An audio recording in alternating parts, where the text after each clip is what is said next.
కాళ్ళు వేళ్ళు ఎన్నెన్ని అన్న పసి పిల్లవాడు నవాడు.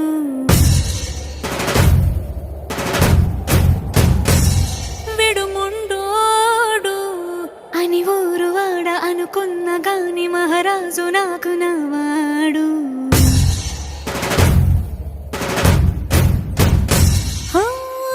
మాట పెడుసైనా మనసులో వెన్న రాయిలా ఉన్నవాడిలోన దేవుడెవరికి తెలుసును నాకన్నా.